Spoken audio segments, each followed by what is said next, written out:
Hello, everybody, and welcome. Welcome to the Jets of Time finals. I'm here with Silver Neo. Hello. Our racers are just getting ready here, and there's a few things we want to mention before we get started here. One of them is, of course, that we are on the absolute final match here. This is the gold and silver medal match. It's a best of 3, and the first player to get 2 wins out of this series will win the gold medal, or whatever you want to call it, the Chrono Cup. So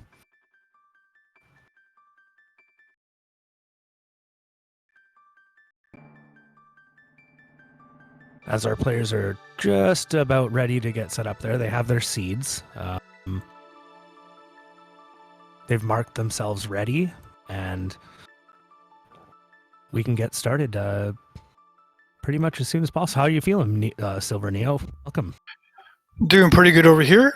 I hope you're doing well. I hope everyone in chat's doing well today, and looking forward to a great race. Yeah, these are 2 players that are going to be an absolute delight to watch. There's no doubt about that.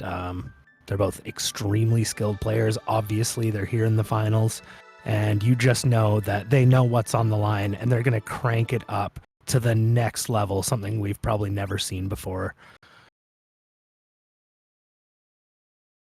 We got moonblizzard, one of the OGs, and Korenth, kind of newish around the scene, but he's really taken skills to a new level. This should be great.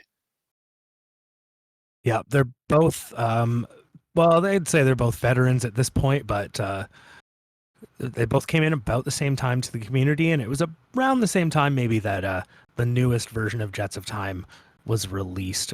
That's the version, of course, that has tech randomization and a few other tweaks.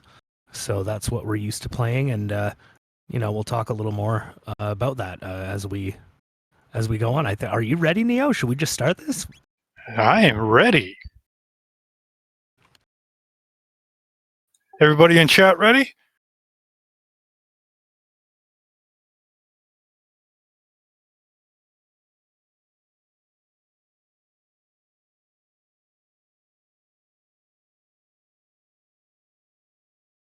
It looks like they're ready.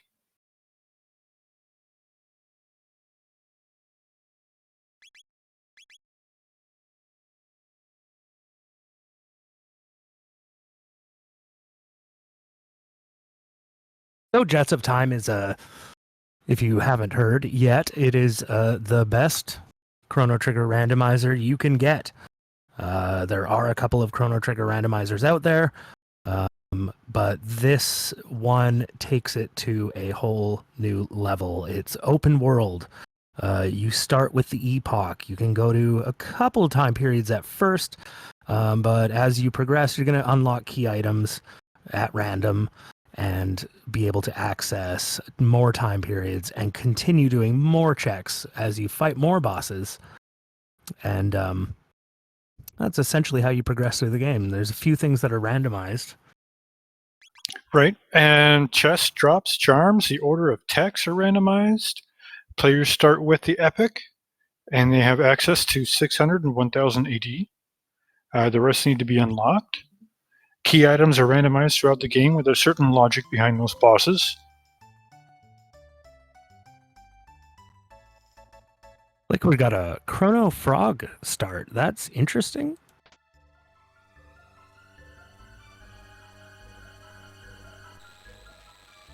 Oh, this should be good.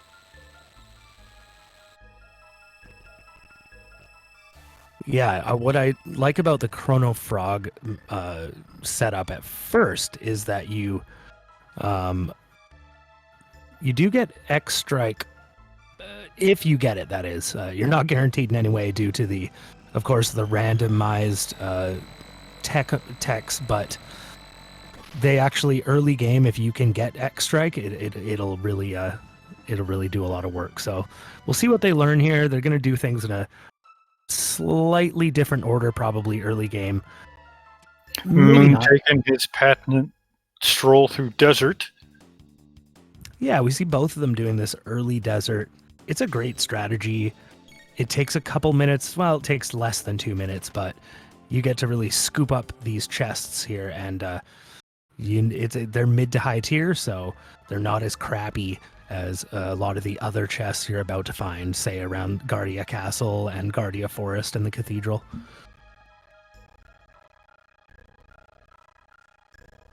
Yeah, and Chad is right. Frog is one of the characters that Moon does not use very often, so this should be pretty interesting to see. Yeah, I think Raster Cecil makes a good point. X-Strike may be their only good, or it is their only good dual tech, period. So, I don't know, Sword Stream ain't that bad, right? Sword Stream.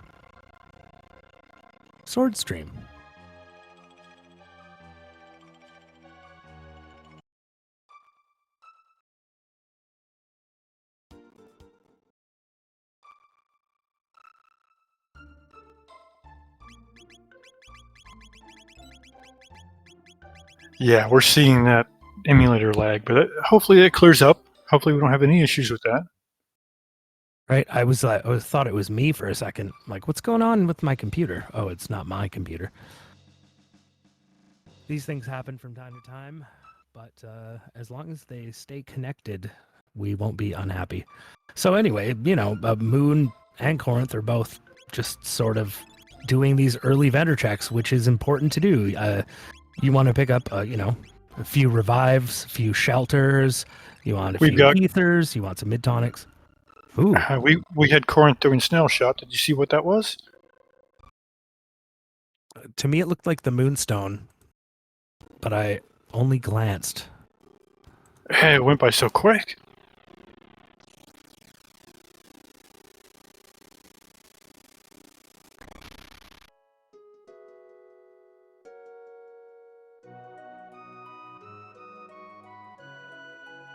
Now Korenth is going on to the tools. Making a quick stop at that little merchant. Let's see what we have at tools check.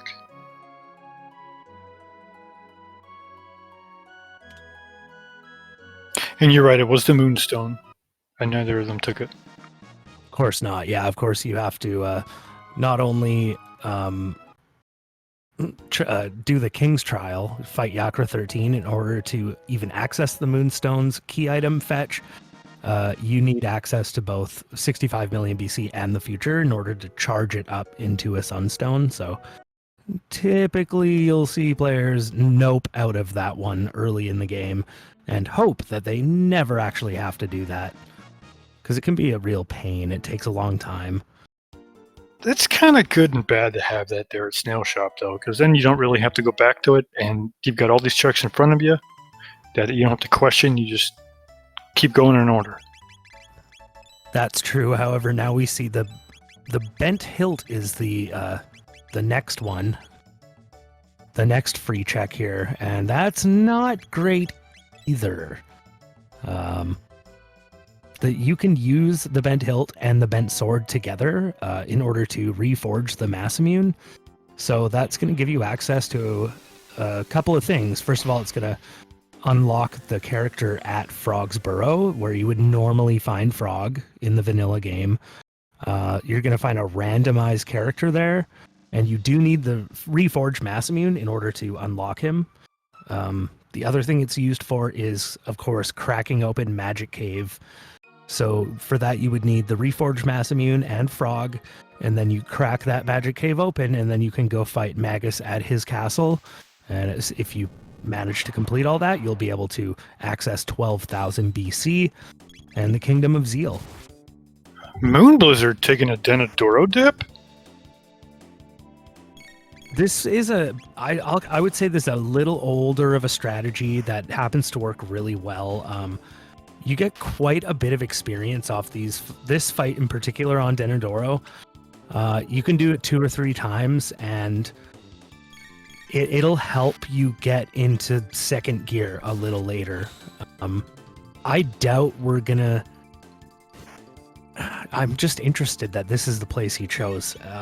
Korenth chose not to grind at all before he went to Cathedral, which, again, that's interesting to me. I do something in the middle. There's a shop in Medina Village where you can fight the shopkeeper, and I just do that every time because you always get 5 tech points and 5 levels, so you'll always learn your first tech. 3, 4. So he got 4 levels and learned his first tech there, it looks like. It looked like Frog got 2 techs. Frog got 2 techs? Oh, no. Did they learn X-Strike? Yeah. He got X-Strike right off the bat. That is amazing. So they each learned their first tech, then X-Strike. And we got Magus. All right.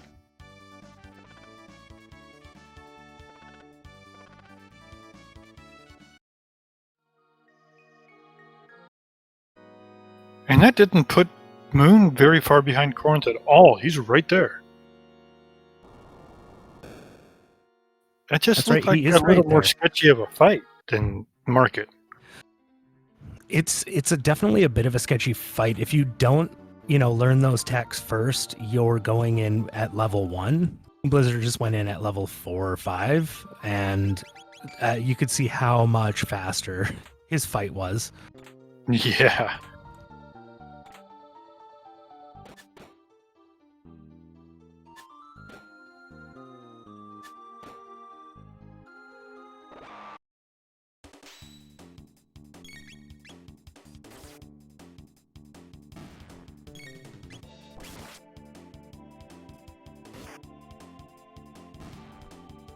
And this looks like Moon might catch Korenth at Yakra. Just because of the level difference.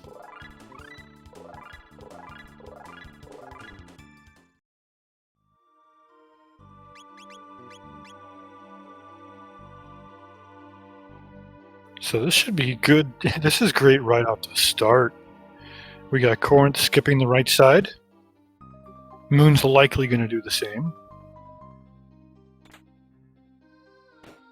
Oh, that white vest will come in handy. Yeah, these are some excellent pickups and some excellent early strategies on both of these players' behalfs. Of course, Moon's going to 2 ruby vests. Did you see that? My goodness. Now that will get you out of a bad situation in a pinch. Ruby vest gives you 50% fire resistance. That's a Son of Sun fight right there.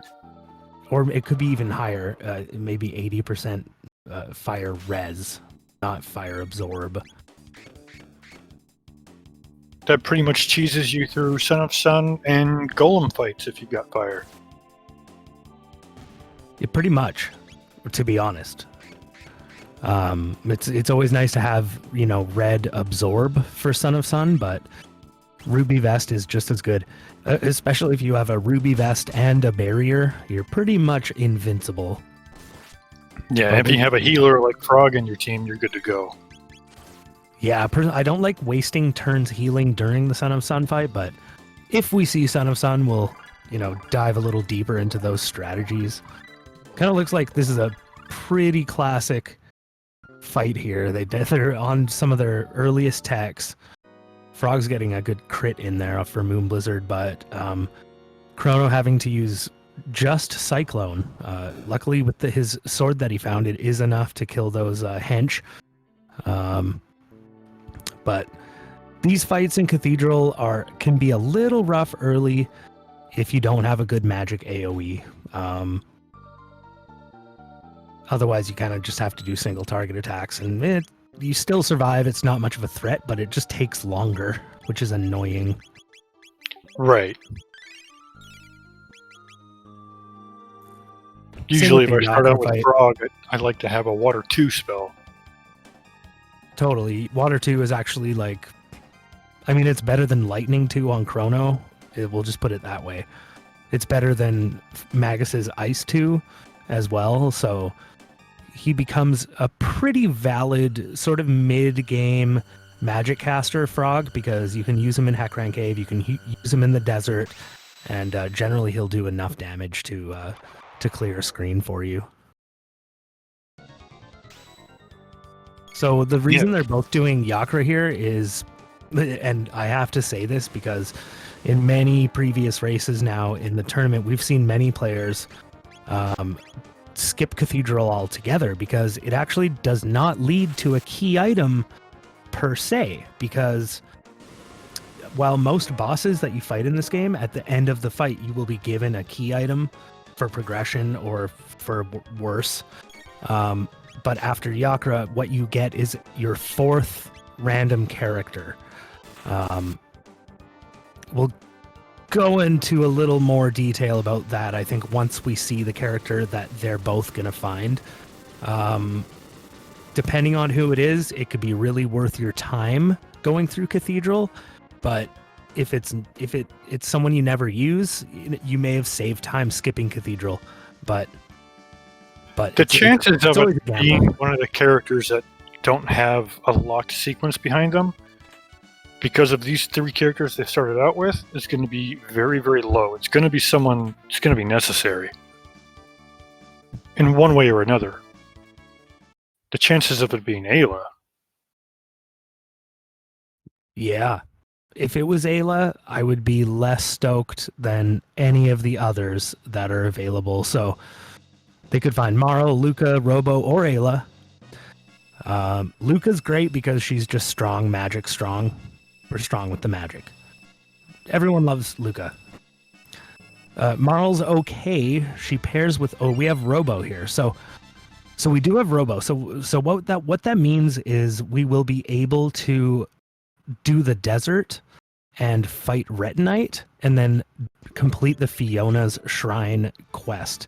That means at the end of that, where you would normally get the green amber or whatever it is called, I forget now. The sap, the amber, which is the green dream in the vanilla game. Instead of getting that, you will get a key item from something on the list, on the tracker list there. So it could be go mode, it could be worthless, but it's always wise to keep that open for yourself so that you don't get stuck later needing Robo or whoever you happen to leave behind in the Cathedral. So Robo's one of those characters that could lock progression for you. Marl's the other one. You need her for the Rainbow Shell quest and the Yakra 13 fight and all of that. The King's Trial. You need Marl for that. So if you don't have Marl and Robo, you probably don't want to skip Cathedral because it may cost you later on in the race.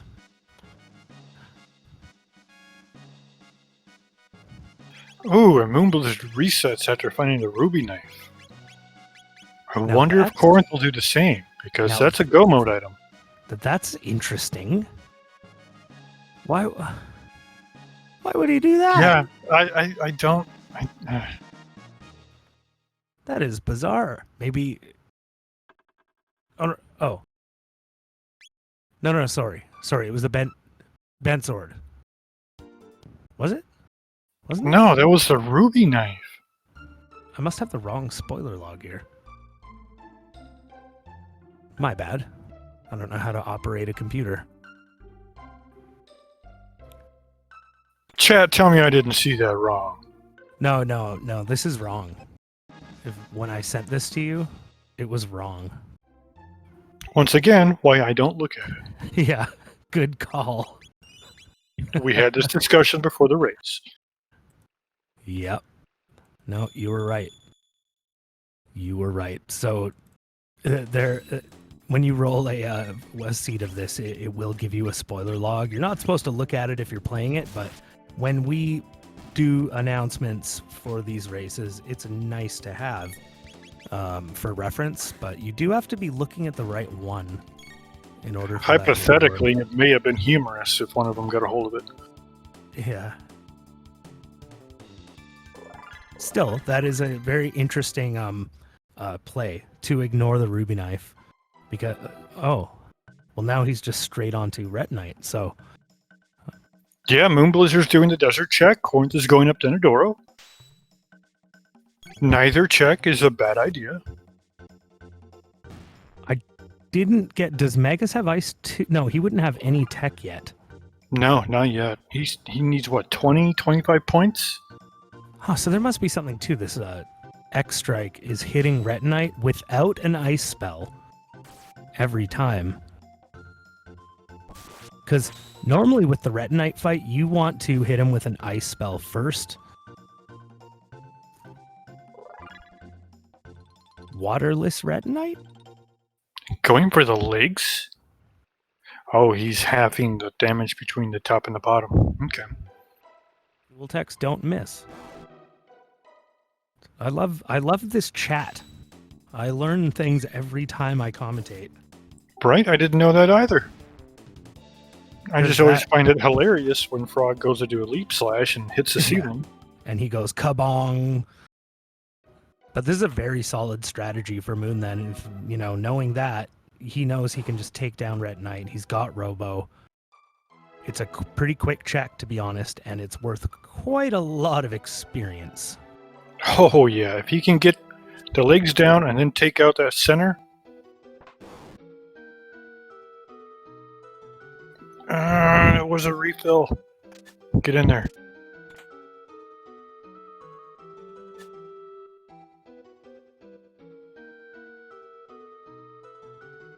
He's got to get maybe one more hit in. Nope. He got it. He got the core. Nice.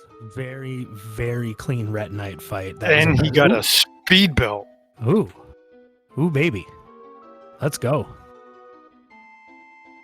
And Korenth pulling off amazing skips there. That bridge skip is still one I cannot get.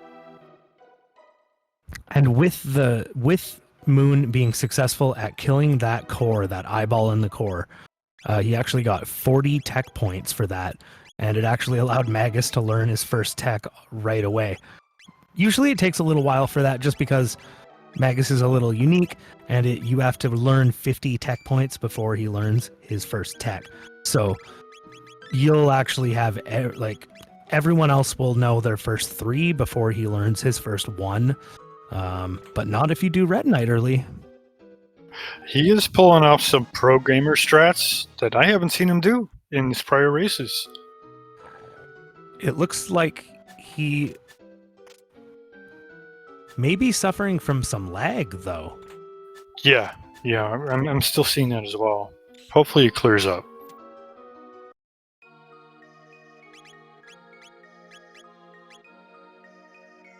That was a very, very, very long screen transition.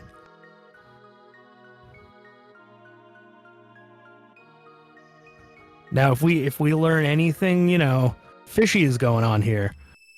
Like, Korenth uploaded a virus to moonblizzard's machine in order to slow him down. We will deal with it.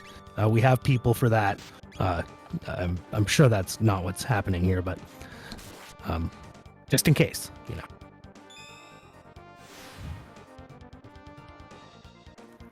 Now Korenth doing the Massamune fight, he doesn't have a Hypno Wave or a Provoke to keep them from counterattacking, so it might get a little hairy here.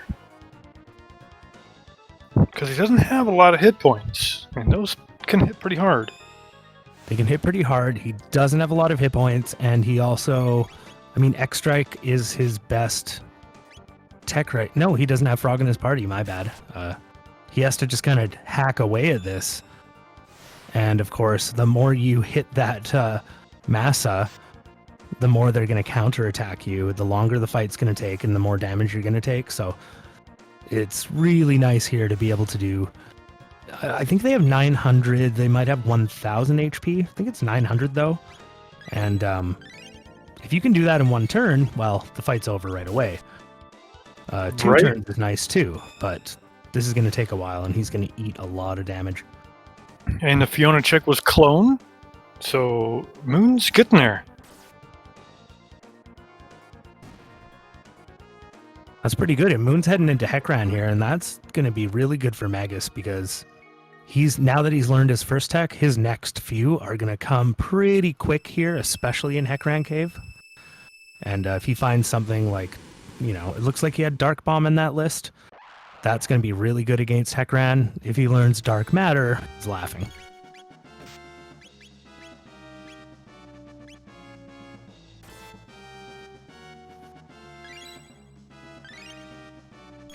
This is a whole different racing than what we've seen before. This is very interesting.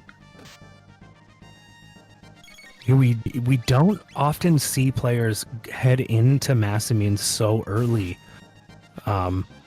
It's a deep, you can manage this fight okay if you're careful.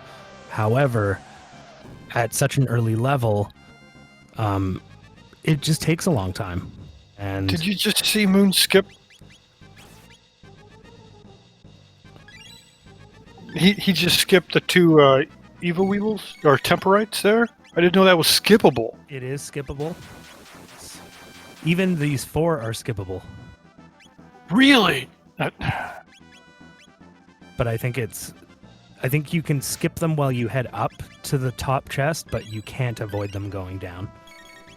Now, the first 2, skipping them is worth it. Skipping those 4 is not, because you get good tech points from that. You only get like 8 from the first one. That's right. I think you get... Well, I think you get 25 from the 4. Yeah. It's too bad Moon is having this lag issue. I mean, I don't know how that's going to be... how that's going to be for him just going through this race. It seems to be intermittent. Right now he's doing well.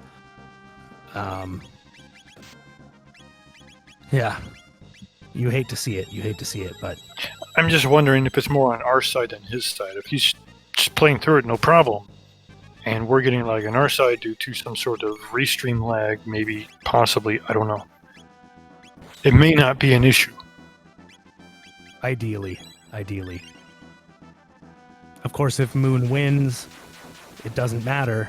But if Korenth wins by a very small amount of time, we might have to put it under review. I don't know. If the emulator's dropping frames. Maybe that's... I don't have a rule book here in front of me. We don't have a rule book. This sounds like overtime to me. Yeah, overtime. 1 quick lost world seed. Look at that. Korenth taking down Massimune, actually, before Moon gets down Hekran. However, Moon did get Retinite in the meantime. The key item at the end here is really going to make the biggest difference in if it was worth it to come up here. Lost World's nothing. They're going to do a Chrono Sanity Seed.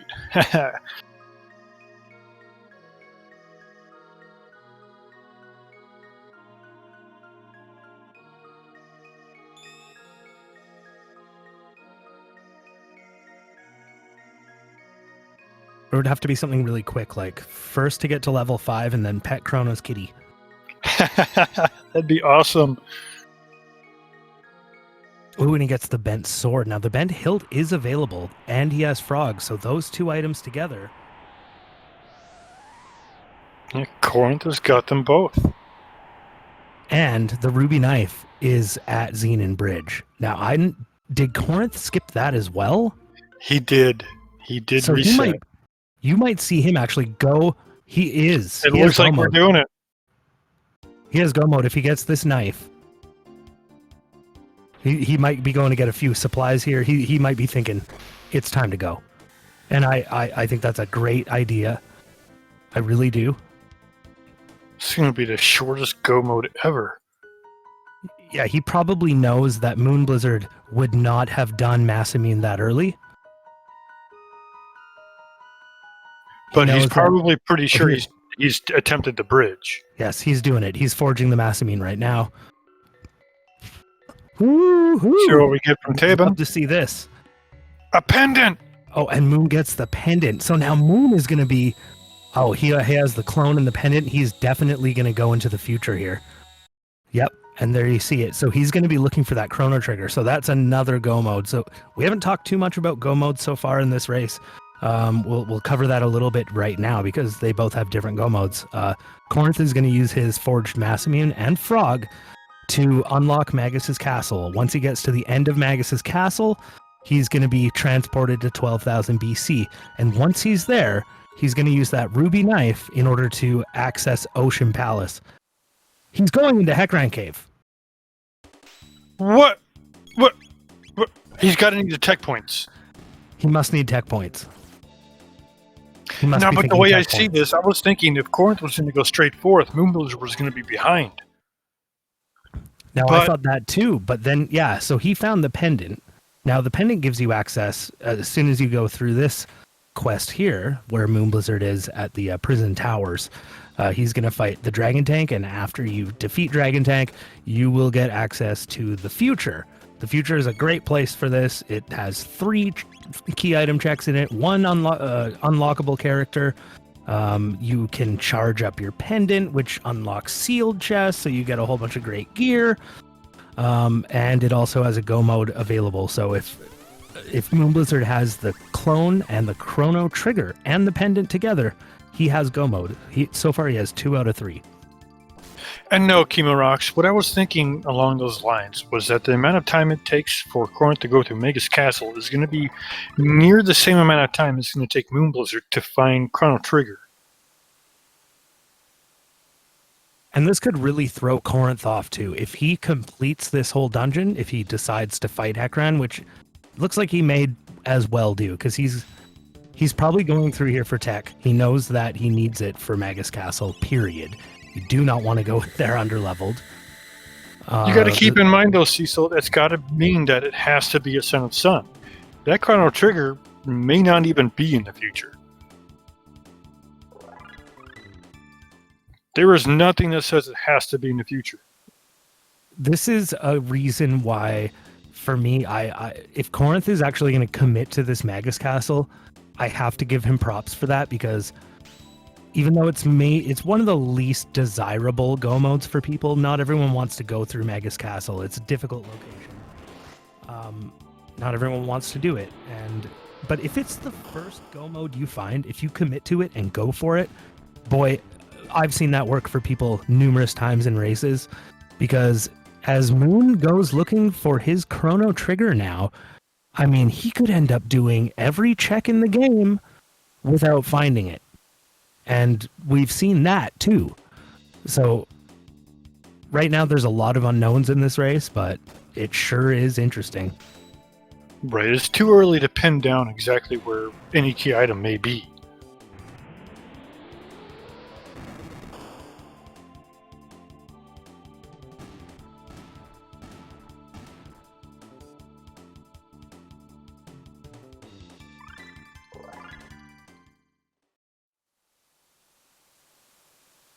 That's right. Now, how fast can Moon find an egg lost in time?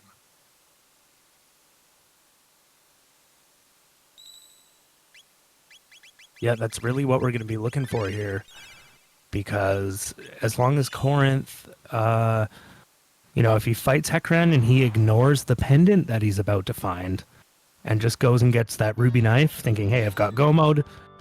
And again, I would think myself that Moon did not do Denadoro. No one does it that early. No one. He's in a huge position of advantage here because of that. And if he just goes for Magus Castle, he has such a good chance of winning this race. I'm telling you right now. I'm thinking he's going to go for Magus Castle, because who reforges the Massamune with Frog not in their party and doesn't go for it? He did reforge the Massamune. That was a clear indicator that he's going there, and he's going to grind Hekran Cave for some tech points. But he doesn't know he's about to find the pendant.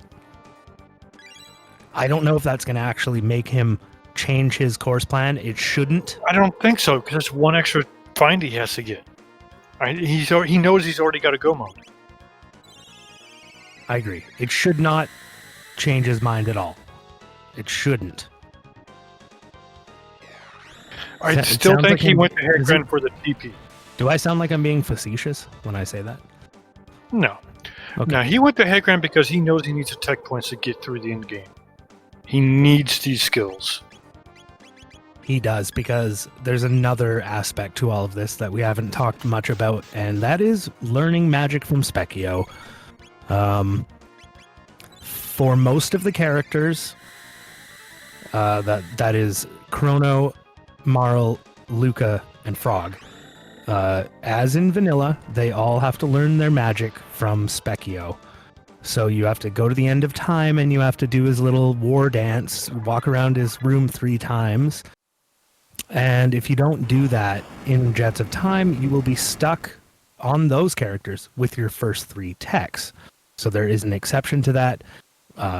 Robo, Ayla, and Magus don't have to do that. They'll actually learn all of their tech without visiting Specchio. So there's a couple different ways to go to End of Time.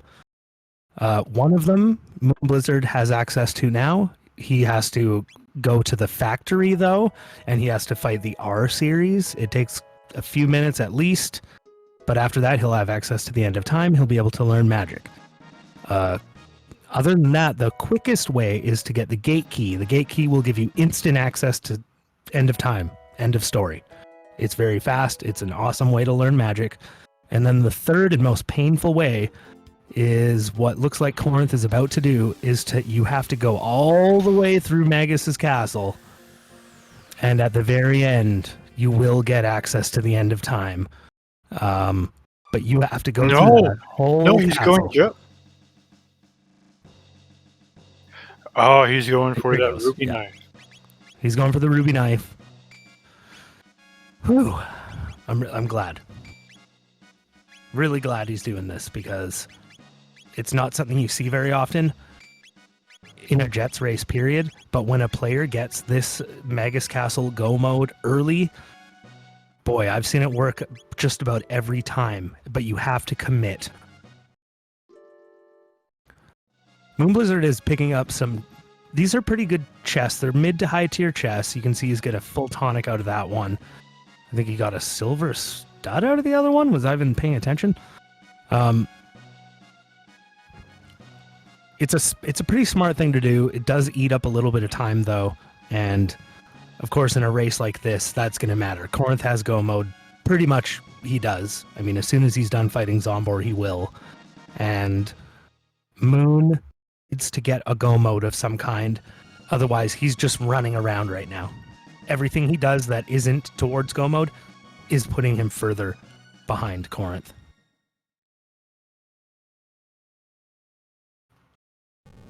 I agree with Cecil there. Chrono either needs to have Confuse or Luminaire to be useful to put him in for Magus Castle.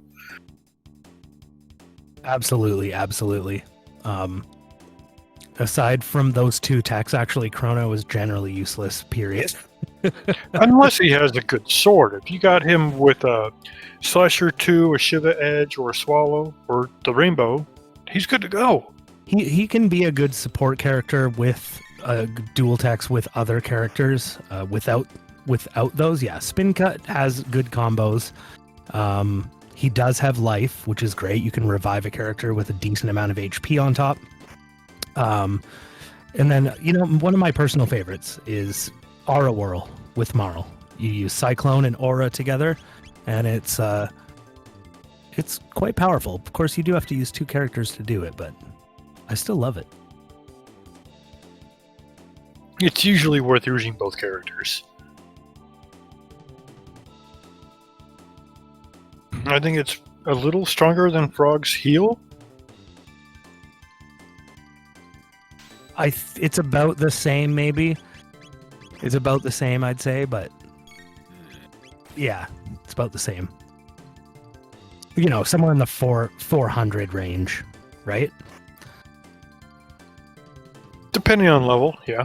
Depending on level, depending on magic tabs, too. It's one thing I actually learned when I started playing Jets, and I never realized growing up, is that magic tabs, if you feed them to a healer, will actually buff their healing as well. So sometimes if I know I'm going to use Robo, I'll actually give him a lot of magic tabs because it'll buff up his heal beam. And yeah, that is interesting. Moon is not doing Sun of Sun first. Not doing Son of Sun first. He has those ruby vests, which we commented on earlier. However, that X-Strike was a pretty hot little move against those bits.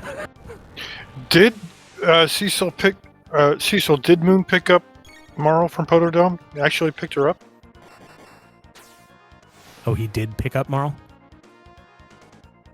Yes. Thank you, Cecil, keeping us honest. The drop on the bridge is the ruby knife. I think he's asking about the item. Yeah, obviously. Using the word drop and all. I've seen some good things drop on the bridge. Like, Things that you would not see coming. maybe it was nothing. Oh, I was joking that that's a funny thing to say. What was the drop on the bridge? No.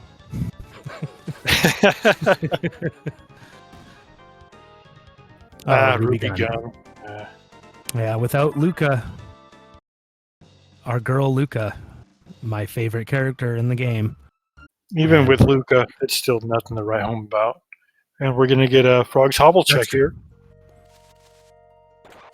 Right? If Luca's here... Now, that may be why Korenth is coming here, actually, just to check if Luca's here. I'll bet he is.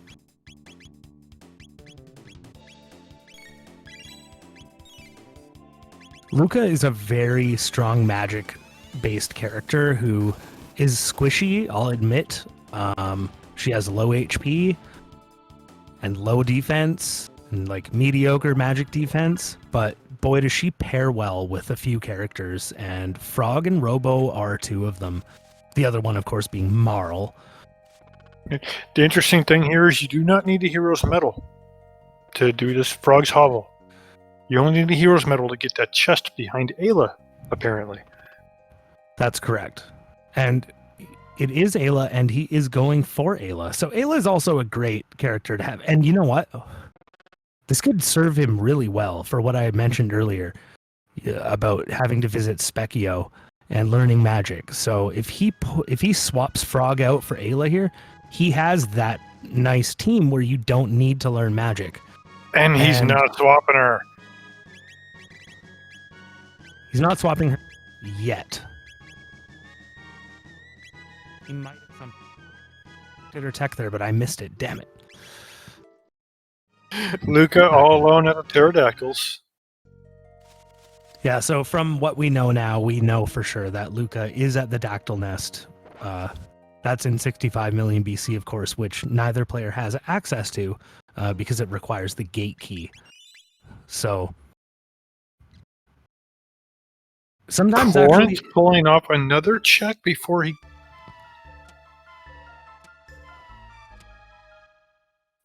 He's not doing his go mode. He's getting more tech points, maybe? Because these are good tech points. These are good tech points. That's what he's thinking. That is what he's thinking. Yeah, he knows that he doesn't have magic unlocked. He knows that he needs good tech for Magus Castle. He doesn't want to be under-prepared going in there. He's grinding Magus to be the main magic user. But as Moon... Oh my goodness, and Moon finds the gate key. Oh! Jeez, that could be a huge difference maker here. So we talked about the two go modes that they were doing before. I thought Moon was going to go Pendant, clone Chrono Trigger, and go to Zeal 2 for the Black Omen finish. Now that he has the gate key, he's going to go learn magic right away because it takes nothing at all once you have that gate key. And we'll see what happens next. I'm thinking his next check is probably going to be Son of Sun because it's very fast. Just keeps going back and forth. It's great. He's one item away from 2 go modes now. So that's going to increase his chances of getting go mode, obviously, while he's like running around doing checks. Korenth is grinding, but... Moonblizzard picks up a load vest. They're in prehistory. While it doesn't have any status or anything special to it, it does have a lot of defense.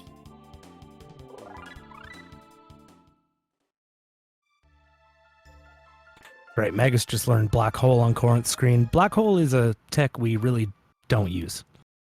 It's glitchy, and it sucks. I think it only really works when it's in its correct slot. That could be true. I'm not sure about that, but I just avoid it because it's not reliable even when it does work. Of course, it's the spell that will disappear certain enemies from a fight. Oh, Moonblizzard's going for a character here. Actually, I'm not sure if he visited Frog's Burrow. I'm not sure if he knows that Ayla's there. We should be able to start a poll and have chat tell us who they think Magus is.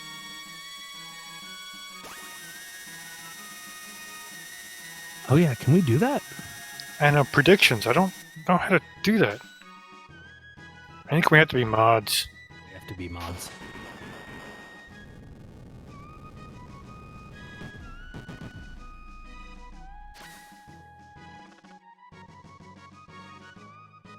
Any speed gaming folks out there want to mod me and Silver Neo right quick? or just one of us. Every single speed gaming channel would be nice, by the way. Right.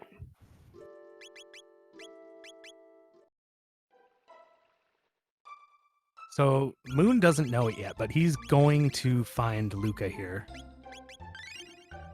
He's using a pause buffer there in order to complete the skip. So the skip has a pretty basic formula. You kind of run up all the way until the mountain cliff pushes you to the left side and you can no longer run up. He's going to do the same thing here. Then you just run down and you just go left 2 pixels.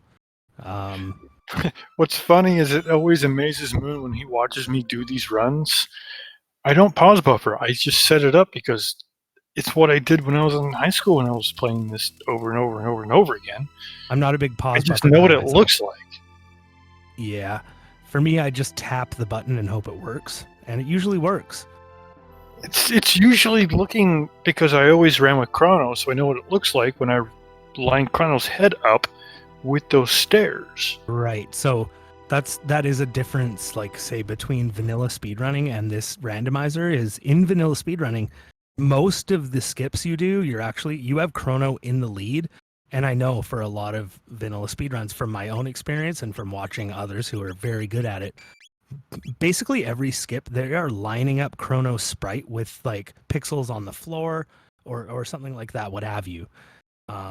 In Jets of Time, it's just not that easy because you're not guaranteed to even have Chrono in your party at all. So you have to get good at doing these skips with any character. And for that reason, that's why we talk about things like go up all the way, go down 2 pixels to the left, then up. Because if you do it with that formula, you'll be able to do it with any character. But the pause buffer works really well, but you have to get good at pause buffering. And if you do, then it works really well. For me, I lift my right hand off the controller and use my right index finger to like tap the D-pad. Usually it works. It does work. I look like a boss. People go, that's okay. So now Korenth found sunshades there in Magus Castle. He's throwing those on Magus.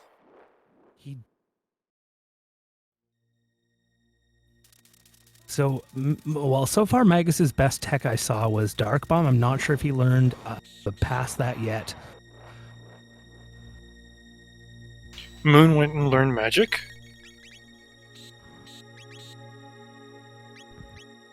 Yeah, Moon has magic now, and it looks like he's going with that tasty 1000 AD team. I mean, it's a great team. And he's going for Son of Sun. Ooh, Maro's learning haste next. That's nice. Very nice. Oh, and Luca comes with flare. That's always a bonus. Vanilla, like what we were talking about. Yes, it always works that way in vanilla. Right. She always has flare. Broxley, this race is going amazing. There have been so many twists and turns. It has been an amazing finals race so far. And we're seeing a Magus Castle run. Hi, Broxley. I'm here too.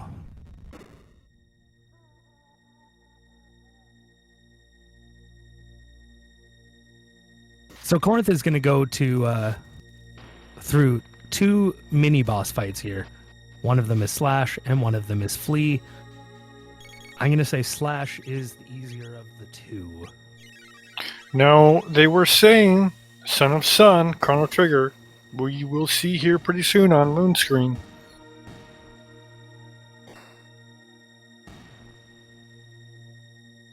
Is that what they're saying?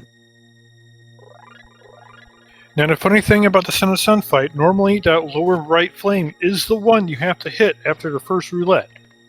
Otherwise, it's going to be the top left. That's right. And You see he switches there. there could be a timing trick to that, I think, but I would have to test it thoroughly before deciding. And I don't know if that type of data exists in the speedrunning community at whole.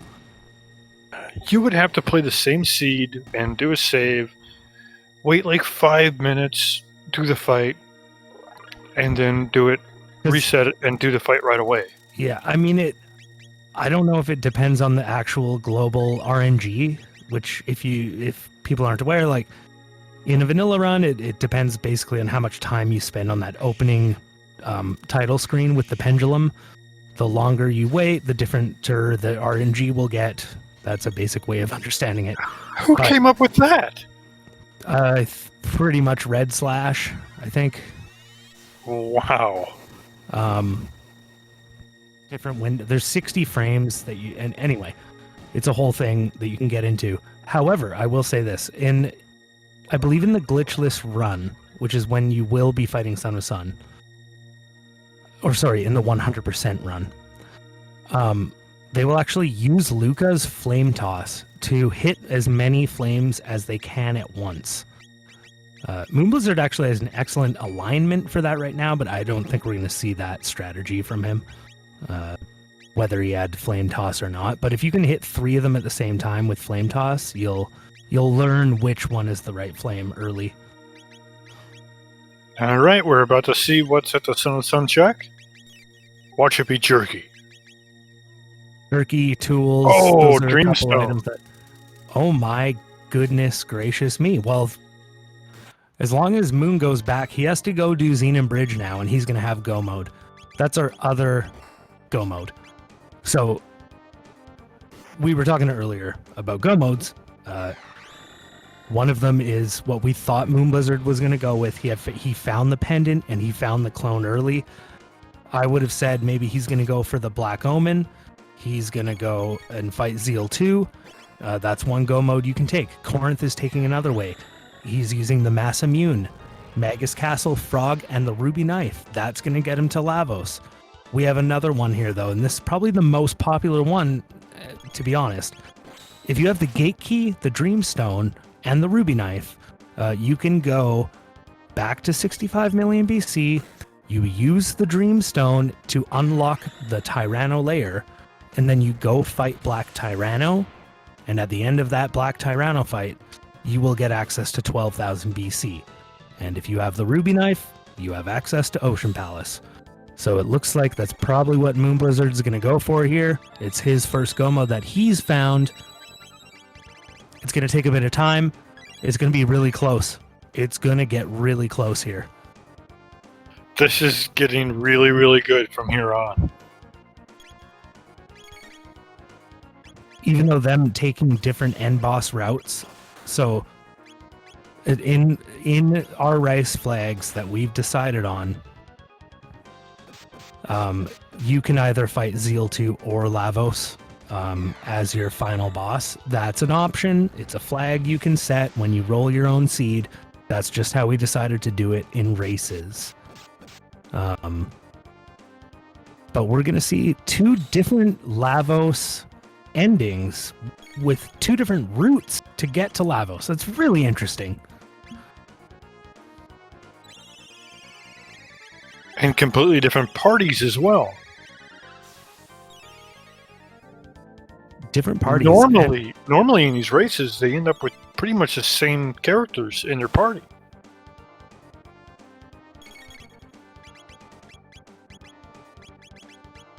Very different characters. Korenth didn't, and he didn't, Luca either. He doesn't even have access to them. I'll be interested to see what he fights Magus with, because Ayla can actually be really useful against Magus. So during the Magus fight, you can hit him with as much physical damage as you want. He has 10,000 HP, and any physical damage is going to hurt him. And you can just keep walloping him with physical. That could be really good with Ayla. You could triple kick, keep doing that until he's dead. However, if you have Frog in your party and the Mass Immune equipped on Frog, every time you hit Magus with the Mass Immune, of course, it's going to lower his magic defense. That may be more what Korenth is thinking here. And we'll just have to see when he gets to Magus the strategy he uses to fight him. He's doing more grinding here in the castle. I really hope he has time for that grinding, because moonblizzard, of course, has go mode now in a different way, and he's going to be racing towards the end.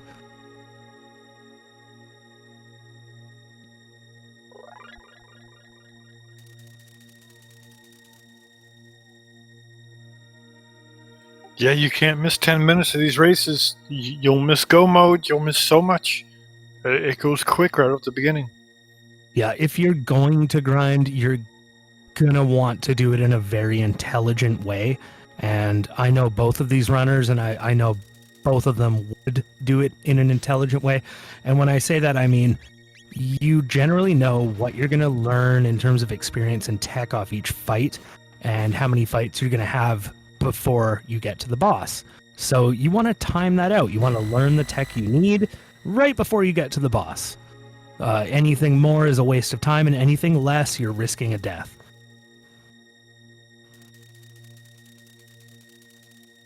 This is the actual final of the tournament, yes. Yep, game 1 of a 3-game series, kicking it off tonight. If they tie it up after game 2, we're going to go to a sudden death game 3, but we haven't seen that in the tournament yet, even though I would have loved to.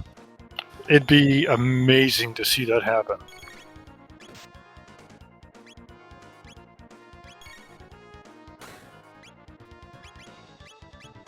Yep, so last week we did it was the 3rd and 4th final position matchup. That was between Raster Cecil and Zelfer.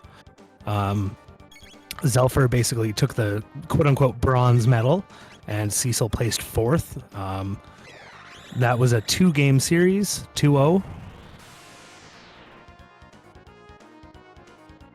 Now, I want to point out, too, that moonblizzard and Korenth have actually met in this tournament before, and Moon obviously won. He sent Korenth into the loser's bracket, where Korenth clawed his way back to the very end and won every single match after that, and was able to... Now he's rematching moonblizzard for that final glory. Right, that was back on February 23rd.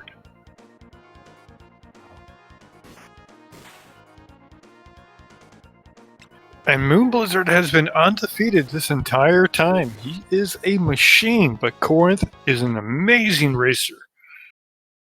That's right. So we were talking about this earlier, and I think that Moon has, was it 5 or 6 wins in his match? Oh no, Korenth! No!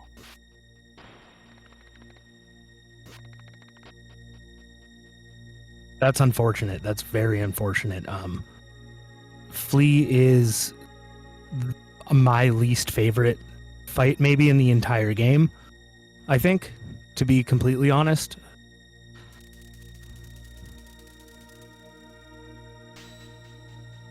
Dread.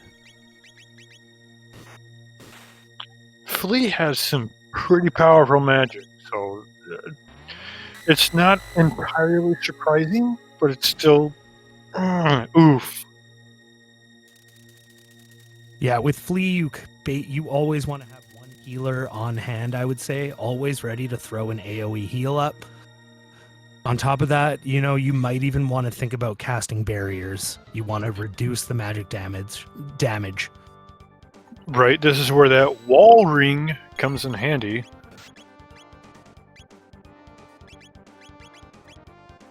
So we see on moonblizzard's screen now, he's heading into Tyranno lair to fight Black Tyranno. Moon's way through this dungeon is incredible to watch, and even though we do have a Flea fight on the right side, we have 2 amazing screens to watch right now. I assume Moon's just going to make it to Black Tyranno in no time flat. He's probably going to nail every single skip. A couple of them are tricky. Most of them are easy with practice. It does look like he is lacking a little bit in the armor department. We shall see, though, because he has pinned every skip in this place. So he's the person that teaches you how to do this. Yes, moonblizzard, actually go make sure you follow both of our racers and both the commentators and the tracker, by the way. But we have a tracker? Actually, yes, we have a tracker who joined us last minute. Ralph's X. Make sure you follow him as well. Everyone here who's part of this is part of the Jets community and therefore the Chrono Trigger community, and therefore is an extremely awesome, friendly, helpful, nice person. Yeah, shout out to Ralph. Thank you very much. I didn't even know we had a tracker. I've been working with Procky the whole time doing it. But yeah, we were talking about Moon, and if you follow him and you find his YouTube page, he has put out a number of fantastic resources that are going to help you get through Jets of Time. He breaks down just about everything you want to know, including, what party position do you want Robo in order to launch an area bomb. So he just and Moon misses that skip. That's a very difficult skip. It's a very difficult skip, that one. He was off by a pixel when he came down the side wall. That was it. Just a pixel. Like flee down, good for him. Just as moonblizzard is entering the Nizbel 2 fight,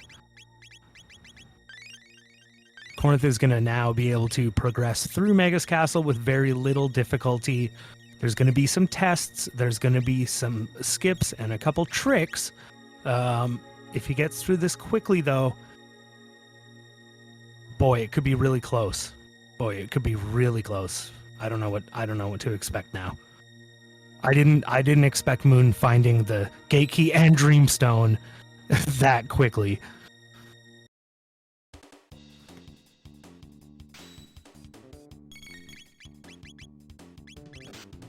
Is he going to make it through Magus Castle fast enough to catch up to Moon? Because right now Moon's ahead.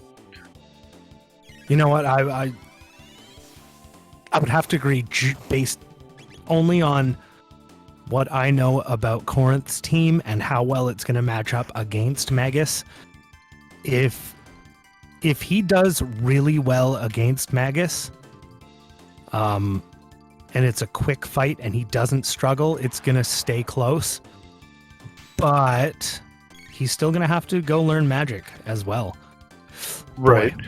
I mean, as far as Korenth's side, you've got Magus in there who was not going to dual tech with anybody. You've got Frog, who's the better healer over Robo. So Robo's the only one who's in any particular phase is going to do damage if there needs to be healing done. And Magus is going to do his single target damage or his AoE. So there's not going to be a whole lot of dual tech over on Korenth's side. That's right, unless he might keep Frog for this whole thing so that he can use Frog's Mass Immune in order to lower Magus's magic defense as he fights him. It's a really good strat. It allows your magic spells to do an incredible amount of damage against Magus. But after that, we may see him just swap in Ayla and use the 3 no magic team for the rest of his seed. However, we do have moonblizzard entering Black Tyranno fight very soon here. Korenth is getting really close to Magus, though. He only has a few more screens to go through, basically. Yeah, he's got Ozzy stopping him a few times just for messages, so that's going to slow him down. We also have the infamous room where you can fall through holes in the floor coming up, and if he gets through that room with no falls, it's gonna help him a lot. I don't want to see Korenth make any mistakes here. I have not seen him get through that room without taking a fall before. We shall see right here. Well, I hope he practiced it because this is the time. Oh, he did it! He's doing nice! The right thing. Yeah, perfect. That's great. That was absolutely perfect, but this is I the room I have the trouble. Yeah, this one's a Chat. little trickier, especially this encounter here. You have to kind of get him to follow you, and then he will slowly move down. For the rest, oh, that was really fast. That was so close. That was really fast. That was some amazing skips. Whether he wins or loses, that was amazing. Moonblizzard is well into his Black Tyranno fight, meanwhile, and just dishing out the damage like you wouldn't believe. I mean, I believe it because I saw what tech he learned and what team he has. But Black Tyranno has between 8,000 and 13,000 HP. It's always different seed by seed. And if he finishes his countdown and gets all the way down to 0, he's going to perform a very strong magic AoE. That's why you see Moonblizzard here, keeping himself healed up, and also he's casted barriers on himself, which will reduce your magic damage that you take by 30%.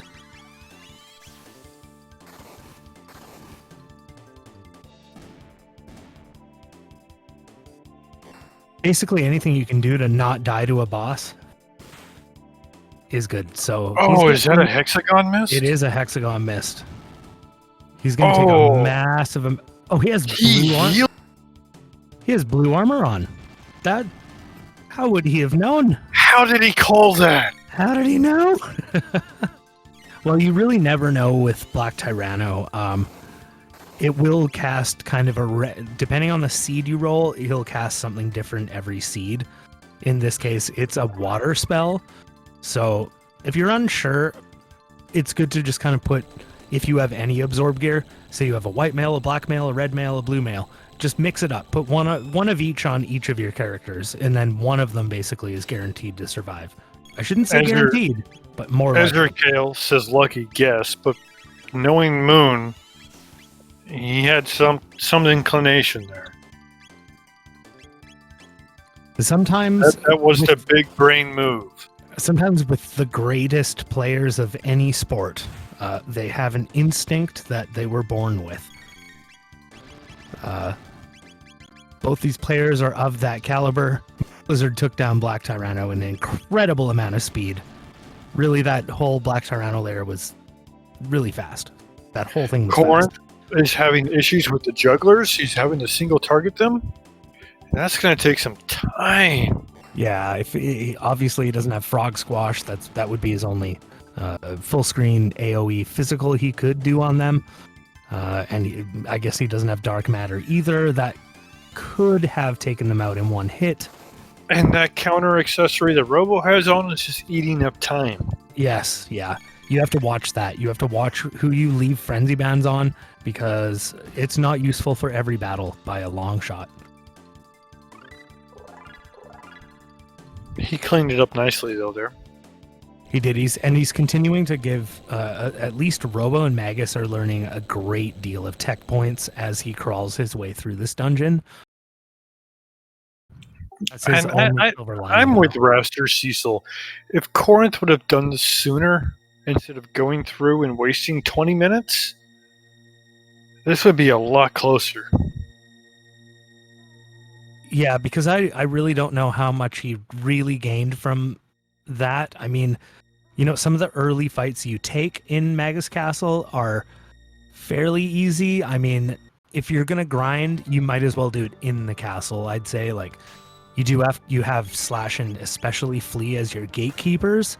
But before that, there are several rooms of magic monsters that are pretty easy to kill if you have, you know, Water 2 or whatever, right? Which he does have. So he could have done his grinding in there and been all the faster. Yeah, you know, in hindsight, that probably would have been the better play. But I also understand his apprehension, and he wants to, you know, make sure he's not taking any chances going into Magus Castle without magic. So I understand the play he made, but, you know, he'll probably look back at this now and say, okay, next time, when and if this happens, we'll grind inside Magus' castle. Same goes for me, by the way. it looks like Korenth is definitely behind. I thought this would be a little bit closer than it is, but I was wrong, which is normal. Silver Neo will attest to that. It does happen from time to time. Ooh, but Korenth does pick up a Doomsicle there. That's not only an excellent weapon for Magus, it's his best weapon, and it comes with a really fun gimmick. So the more party members that die, the more his weapon does damage. I don't think that's gonna help. It encourages you to let your party members die, which is just a fun gimmick.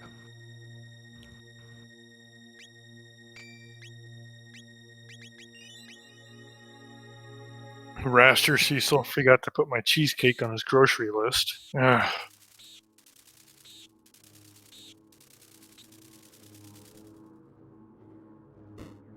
All right, let's see who we have at Magus. Yeah, this is always exciting because it's a random character out of your party pool, and depending on who it is, it's going to change their final attack. Ooh, It's Luca. That's could be worse, I'd say, because she's going to cast a fire spell. He can protect against that. He has a red vest. And a ruby vest. And a ruby vest. That helps a huge Why amount. did he switch to Aeon suit on Frog? Frog's gonna die. Yeah. Frog, is he going for a frog squash, maybe? I'm not sure. I didn't see what tech Frog had actually in this. Didn't see. Because if Luca comes out with Flare, that's one cooked frog. It's a cooked frog, and it will be tasty, but he'll be able to revive Frog, I guess. If worse comes to worse. But that's just one more turn you have to take up. More time. When he is throwing up barriers, that's a pretty smart thing to do, because most of the attacks you take here will be magic based. Right. Doomsicle strats. Chemo has it. Doomsicle strats are my favorite in the game. Yeah, he's casting Magic Wall, not using barriers if he has them. It's a good thing to save. And probably because of that, Magus won't die here. Very good. He needs to do some healing. Yeah. He already has it queued up. It's Robo. Magus took it like a champ. Yeah, it must be We've got embarrassing for moonblizzard Magus to over here at the golem fight. He has to come into his old castle, and Luca's here fighting him, and he's like, "What?"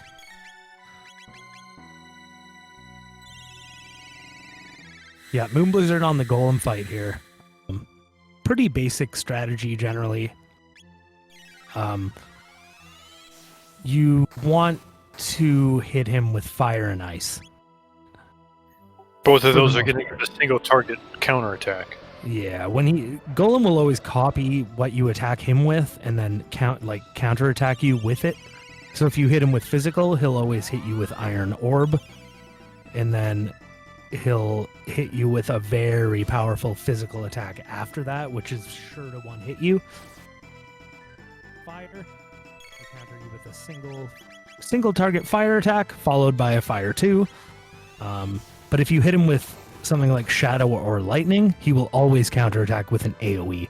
So either you want to make sure you have absorb gear on your team, like White Mail or Black Mail, if you're going to use Lightning or Shadow. But if you're going to use Fire and Ice, you can pretty much manage that fight. Just make sure the last thing you hit him with during your sequence of turns is that fire or the ice. Now, if you look in chat, Final Chain says, this race should be the poster child for why Magus Castle is such a slog. And that's not particularly true in this case, because Korenth spent 20 minutes doing other things as he had go mode for Magus Castle already. If he would have went in, he still would have had trouble with Flea, though. I have to agree with you there. He went to a couple different places to grind. And again, I agree. I know what he was thinking. He didn't want to come in here underprepared. But if you get that Magus Castle go mode early, you need to just go for it. And that he did do that. It took him a little while to get geared up there. But you know, another factor in this race, though, is that moonblizzard went through the pendant and found the gate key and dreamstone right away. That was so lucky for him that it's like, it's hard to even believe in some ways, because you just don't get a seed like that every day. The seed has all three go modes, or almost all three go modes right away. I mean, look at their tracker. They didn't find any chaff. It's all wheat. Nice terminology.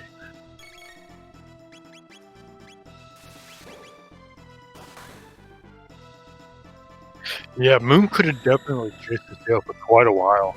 He could have ended up with Prism Shard and Robo's Ribbon and Thomas Pop, for all we know. It just so happened he got his Gomo. Yeah, I mean, even if Korenth sped it up a little bit, I think Moon still would have been ahead of him, just based on that absolute luck of the roll on those early gate key and dreamstone. I mean, you'll go Eris Dome and you'll go Son of Sun when you get to the future, but I mean, how many people here have played this game and done that and found nothing? It happens almost every time. You wish you found something good, but it never connects. It hardly ever happens. So again, Moonblizzard was very lucky with those drops. And Moonblizzard is grinding in our favorite spot. Yep, this is our favorite spot. You get 2,800 experience and 80 tech points. Generally, it's a pretty easy fight. If you manage things correctly, you shouldn't get hit.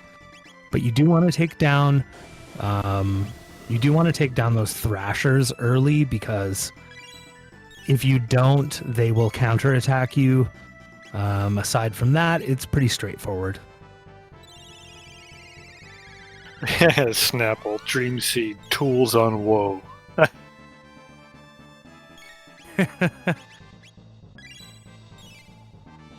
mean, we could start talking about.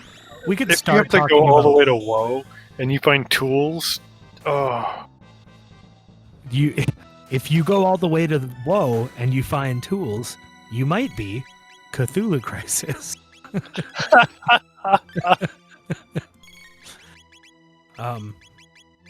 He's a great player in our community, who loves. But he has more had than the anyone worst else. RNG. I feel like we could start talking about spoilers at this point, because both of our players have chosen their go modes. End of story. Right? So I'll put this out Pretty much, yeah. The Chrono Trigger was actually behind the Moonstone, and Prism Shard was behind the Hero Medal. So Moon would have had to go all the way through. And the Hero Medal was behind Genodome. So even though Moon had that really tasty taste of a Black Omen finish at the very beginning, he found that early pendant, found that early clone, he would have had to go through a whole series of fetch quests and do Genodome, the longest check in the future.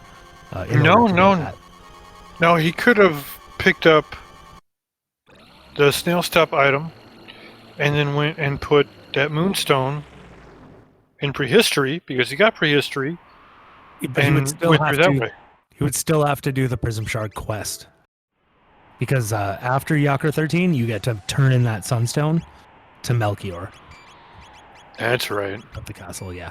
So when you do that, when you do the Prism Shard quest, which you need Marl for, and you do the King's Trial, that's what we call it, and you fight Yakra 13, you will get a check for doing that, and then you will also get a second check if you've powered up the Sunstone, or the Moonstone into the Sunstone.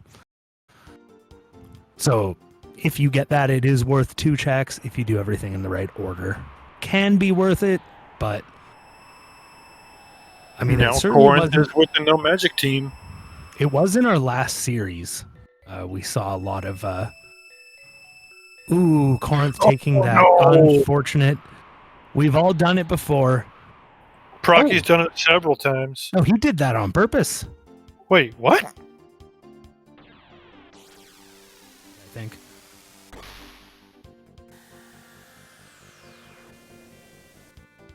Another thing he could do here is talk to Tabin. Oh, shelters and revives. Shelters and revives are guaranteed items at Lean Square. You know, you'll often find ethers here at this tent too, but it's not guaranteed. But you will. Unless I roll the seed. Yeah, he's going to get shelters as well. Yeah, you don't need many for the end game, but it's always nice to have. Now, when I roll the seed, you're only going to find ether in the future. Do you recently? Yeah. Sometimes if you play a Lost World seed, you will never find ethers for sale, and it's sad. And that's why I don't play Lost Worlds. But you do... So in every seed, no matter what version you're playing, you will always find shelters and revives guaranteed. Like I was saying, in Lean Square, Melchior, at Lean Square, he will always have shelters, revives, and actually a weapon for each character. It's a good thing to keep in mind at the beginning of the game and also at the very end of the game. Korenth's checking the new shop now. He's going to see Mega Elixirs, Prism Dress. It's a lot of sweet gear. And I hope he has enough to sell. Why doesn't he have more to sell? Maybe he just didn't show us his whole menu there. Yeah, depending on... This is a good place. If you have, you know, played a fair amount of time in the seed so far, you didn't rush through it, you're probably going to have a lot of items in your inventory that you're not going to need. This is the place to actually empty it out, sell everything you don't need, and then use that gold to buy... Oh my goodness, there's a haste helm at the shop too. So he bought a haste helm and a mega elixir. And here's another fun trick here. There's 2 shops at this desk. That's not usual, but you want to check both. He's looking around now. Ooh, he likes the gold earring. We got rainbow helms too. I love those for Lavos.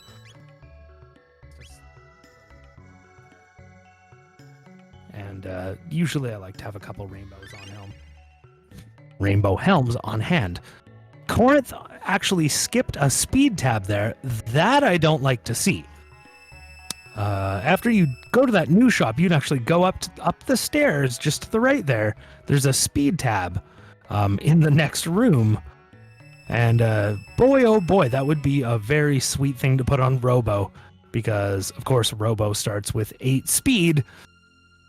And that low of a speed is just very difficult to manage while you're in fights.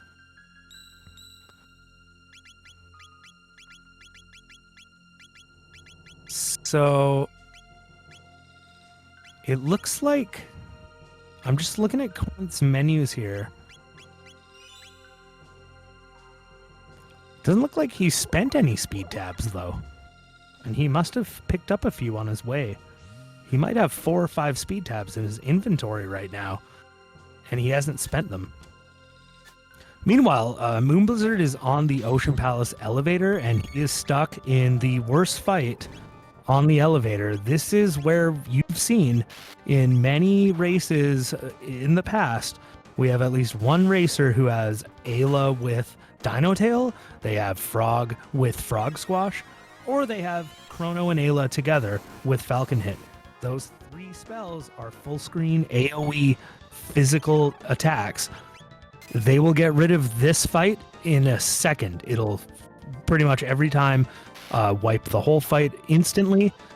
If you don't have that coming in, you're going to have to attack each of them with, you know, the corresponding magic. He has an incredible strategy here, though. He still has a bunch of blue absorb on. And I don't know if he planned this, but he took out the first 2 red scouters, and then he AoE lightninged the 2 lightning ones, took the counters, healed his party, and then got rid of the blue scouters. I mean, Wow. if you don't have a AoE physical for that fight, that's probably the best way you could possibly play it. Oh, and he pulls the skip off. Yeah, these two skips are, well, I'll say they're always impressive. They're end game, but they're easy to practice and actually get, get consistent. If anyone wants to practice those, just make a save state in your emulator, play through it a few times. It's not the hardest skip in the game by any means. Right. I'm able to get in and hit the button, but I can't get out. I keep getting caught. Yeah, it's almost a 3 or 4 step skip. You have to like set it up, get in, hit the switch, get out, and then escape. But it's always fun to catalog, the success rate. So Moon is 2 for 2. We'll see how Korenth does.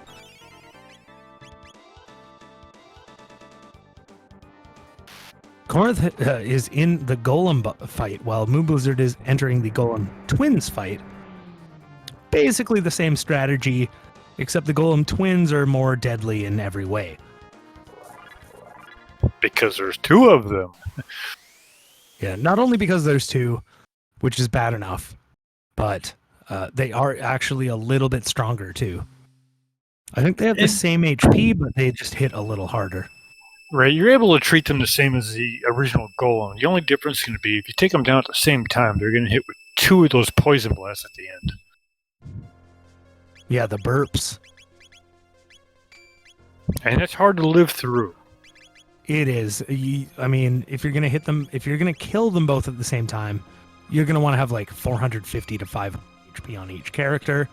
But usually you can stagger their deaths just by attacking both with your best spells, but then hitting one of them with your best single target. And then that one should die first. And we're seeing a nice flare. Yeah, flare is just beautiful against the golems. Again, you do want to hit them with fire or ice, ideally, because they're going to do the least amount of damage back to you. Oh, and it looks like Moon's pulling off both. Yeah, I'm not sure if he was trying to target one of them with that, or... Mara will live through it. Yeah, it looks like Chrono might go down here. Oh, 1 hit point! That, Moonblizzard must be hacking the hacker, because that's impossible. Come on. Planned. It was all planned. It's all planned.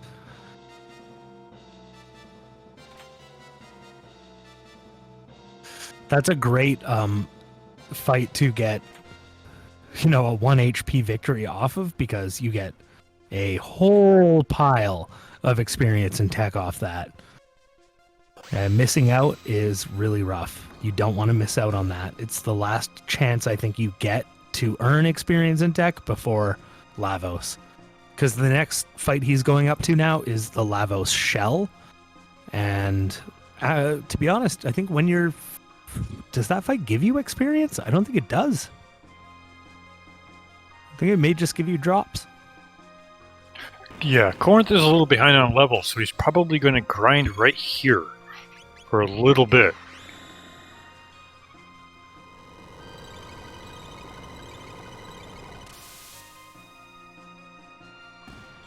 Yeah, Korenth is going to be like, it's my fault for going Magus Castle, but at the same time, it's not his fault that Moonblizzard had such a lucky string of events in the future. I think he's more going to kick himself for grinding before Magus Castle.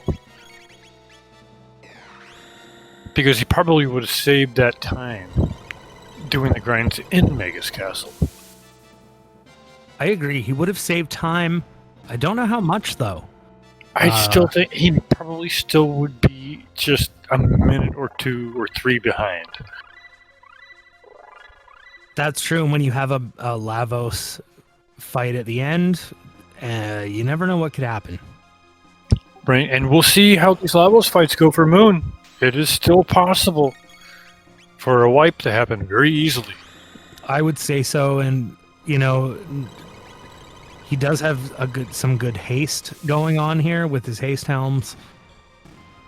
I mean, he should be okay. I mean, it's moonblizzard. He should be okay. However, he does have a very squishy down team. to obstacle. It'll come down to obstacle. It'll come down to obstacle. Yeah, it will. We didn't talk about that yet either, and here we go. Here's obstacle. It's a randomized status effect spell. It looks like he's protected from status effects. He must be wearing amulets. Oh, I thought obstacle bypassed the amulets. No, amulet will save you from any status effect, but once you get onto the Lavos 2 and the Lavos core, they are able to cast Protective Seal on you, which will disable any status protection you have. So at least for this fight, your status protection is good for the whole fight. And that's it. That's Lavos Shell down. Very good Antipode 3s. That's moonblizzard thinking ahead. Wow. And again, I mean, this is a bit of a glass cannon setup. He's going to be doing extreme output with Marl and Luca. They have Antipode 3. It's going to do a lot of damage here, but especially during this Lavos fight, he's going to have to stay on top of healing as well. Does he have Aura Whirl? I'm not sure. So he was wearing amulets there. That's pretty clear.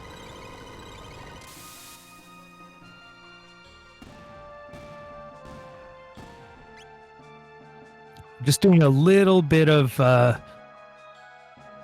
inventory checking here. He's got a lot of speed on Marl and Luca. Yeah, both of them are 15 or better. Yeah, they both start at 8, just like Robo, and so, you know, early game, they're powerful but slow. If you manage to get enough speed tabs and speed gear, like speed belt, dash ring, bandana, if you manage to get those on them, they become extremely powerful because they're able to get those really powerful magic AoEs off in a short amount of time. Of course, Korenth is still grinding, that's fine. He's got the hit points to go through it because he's got that accessory on Robo. He's up over 700 hit points. I don't know if he has Dino Tail.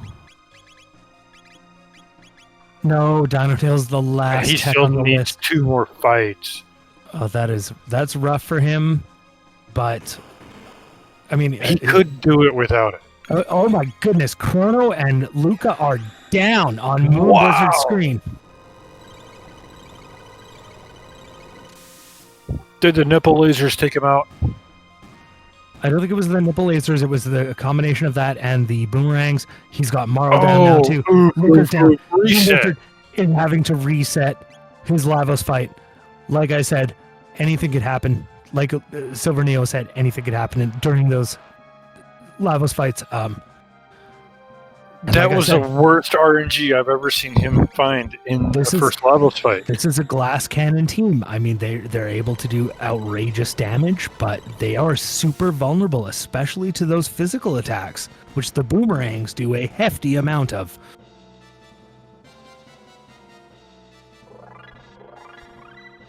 So he might have to retool this fight a little. I didn't see exactly what he did. I'm guessing it was an Antipode 3. He might have to stick with a flare and an Aura Whirl if he has it.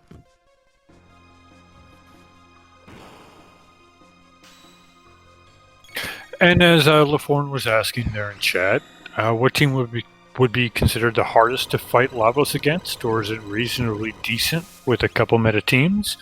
There really isn't a meta team. It all really comes down to tech and armor when it comes down to these in-game fights. Any team, any combination of characters are going to work. Yeah, what is the team that casts Lifeline? I think it's Chrono, Marl, and Robo.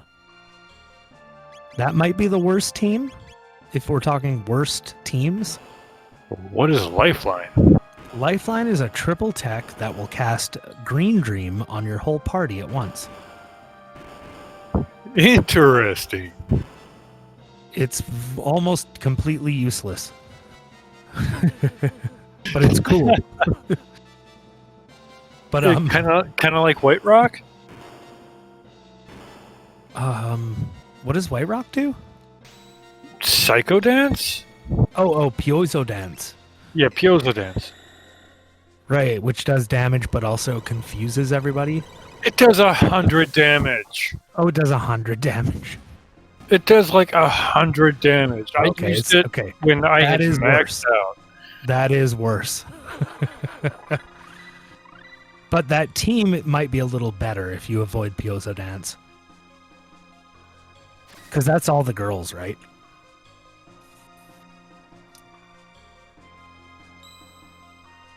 I mean, if you have an all-girl team, girl power, that's The Piezo slander.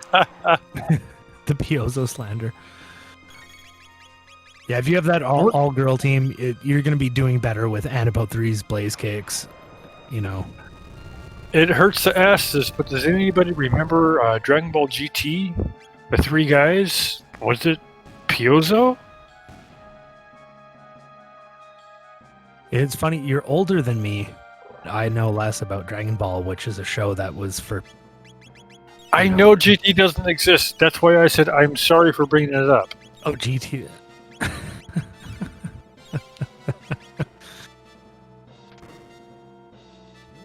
But wasn't it the Piezo brothers?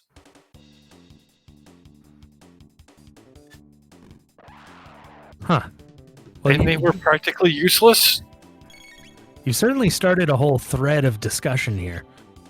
Oh, it's a huge, huge thing Something in I know the Dragon Ball nothing about. universe. Yeah, it's something I know nothing GT is not canon, it doesn't exist, but it's still kind of there.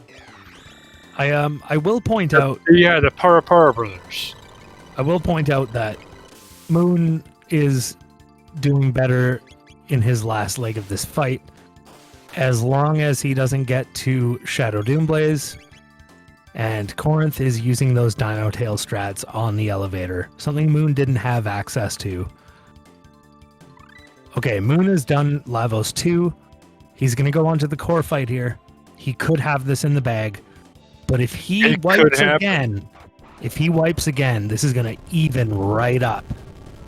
And we have seen it happen. We have seen racers wipe 3 times side by side the Lavos core. We have seen that. So fast. And having that happen in a finals race.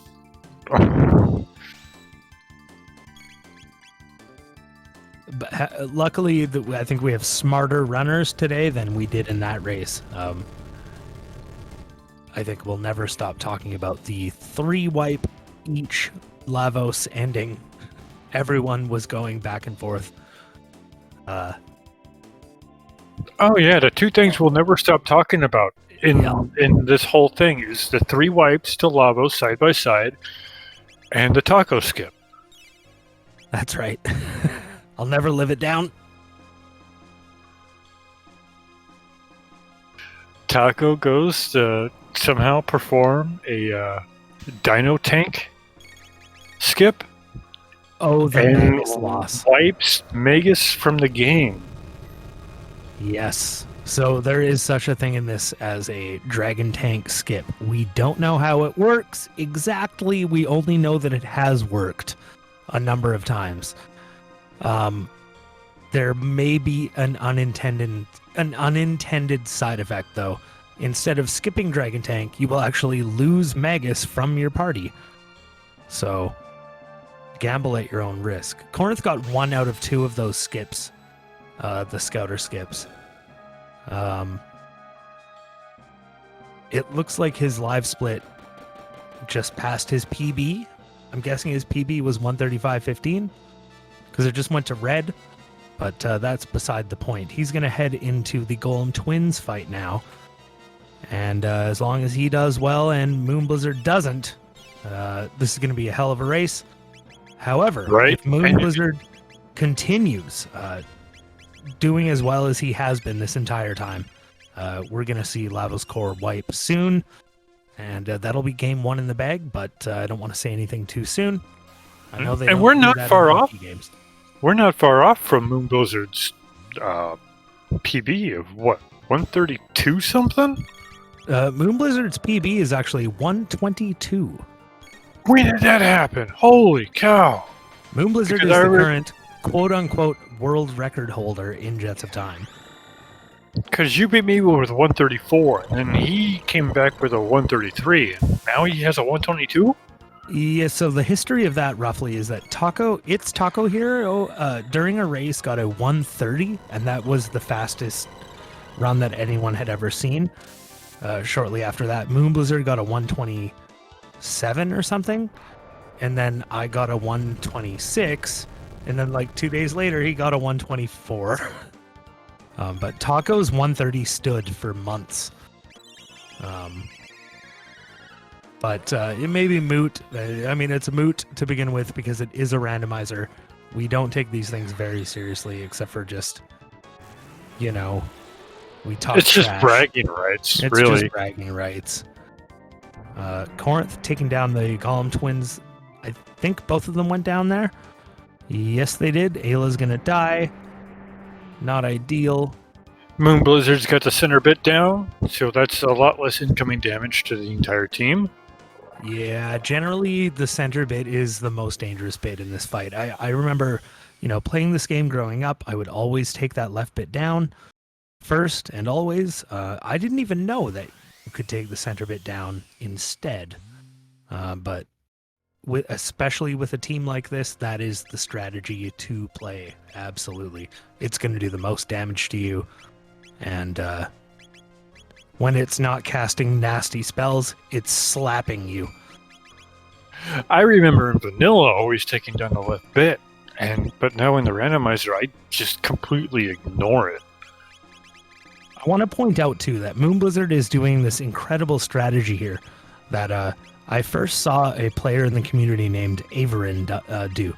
So if you have the center bit down and you hit the two remaining bits with an AoE, they will always counterattack you, and they counterattack for a lot of physical damage. It's enough to one-hit just about anyone in the party. But unless they have a safe helm on. Yeah, if you have a safe helm, if you have if you cast shield on them, or Luca has the spell protect, it will almost kill them, but it will leave them alive. And then you can actually continue doing that. Antipode 3, whatever it is. Oh, Moonblizzard got it! That's a 138.42 from Moonblizzard. He takes game 1. That was an incredible race to watch.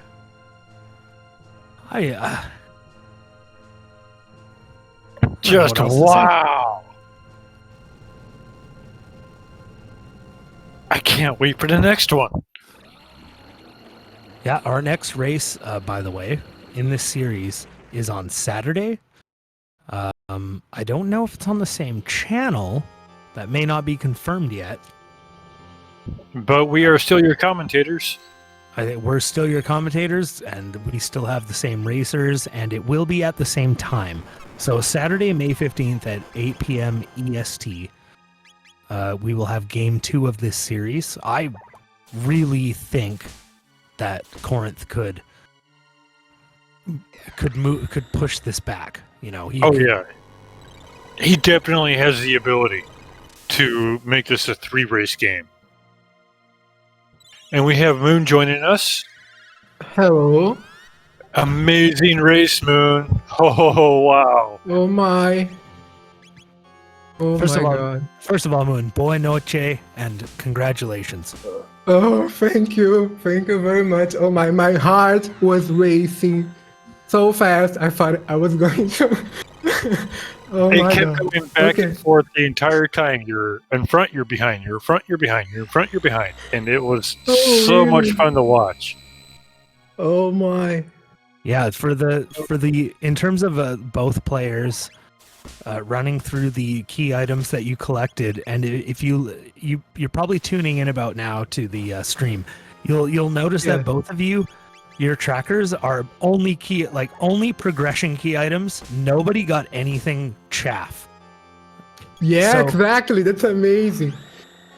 And if you also look at that, you'll notice that Korenth actually. So what he did is actually did an early Denadoro, found the bent blade, the bent Wow. sword, and actually went for that Magus Castle.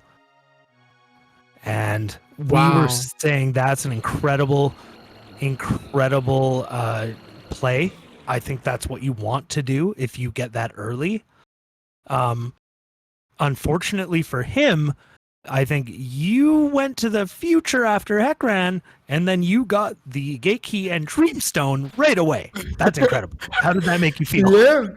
Yeah, wow. I mean, I was so worried that this would be a Magus Castle required seed or something like that. I mean, we had the ruby knife. I noped out of the ruby knife. I mean, I was thinking, I don't want to go to. Oh, we both did. Okay, I was thinking I don't want to do Magus Castle like so early on without magic. We had Chrono and Frog, and we had like X-Strike. So I was like, no, and I had like Dark Bomb, and no, we're not going Magus Castle without magic in this team. No, so I tried my best to search for other progression items. So I found the pendant, and I was like, okay, let's go to the future.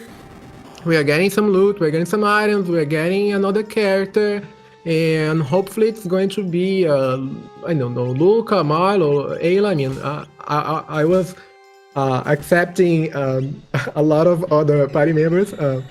And yeah, I gladly Ares Dome and Son of Sun. I mean, Dreamstone, Gate Key, and I was like, wow. And that 1 HP survived from Chrono after the Golden Twin fight. We noticed that. We noticed that one. Wow. And Magus Castle, it was actually lower than doing 2 extra attacks for me. Yeah. Corvus, you really? Yeah. Well, you took that Retinite fight early. We were talking about that actually, because you didn't have an Ice 2 to A, grind in the desert, or B, take down Retinite's defenses, but we spec you must have known something about X-Strike being unblockable. Yeah, unblockable. Yeah, X-Strike is unblockable, as is Blade Toss and some of other dual attacks, so I was actually relying on that because I knew I would be hitting everything, and I did buy a weapon for Frog. I don't know if Korenth did, but I spent like 14,000 gold on a weapon for Frog.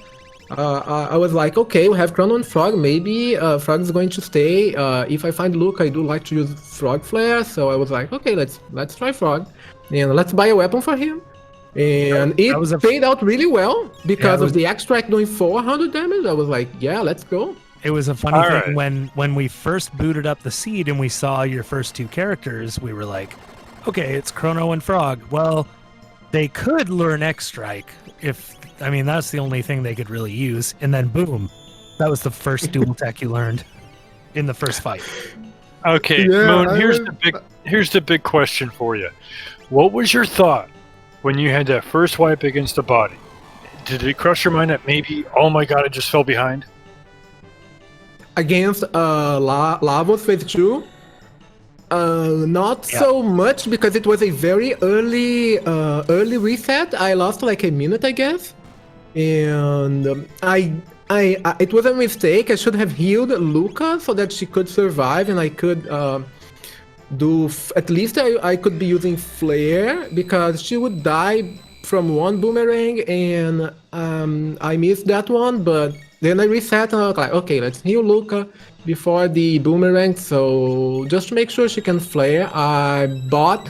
we have to talk about that new shop, one of the best new shops I've ever seen. Face Town, Mega Elixir, Prism Dress, Elixir. Right. And I was like, I'm not going to buy the Mega Elixir because I really wanted 2 Haste Helms, because I was pretty sure with 2 Haste Helms, I would be skipping Lavos Phase 3 first attack. So I was actually counting on that because I was going to equip Haste Helm on Luca and Mar. Interesting. Yeah, so I was pretty... Right? It did not work out that way. You were not able to skip his first attack.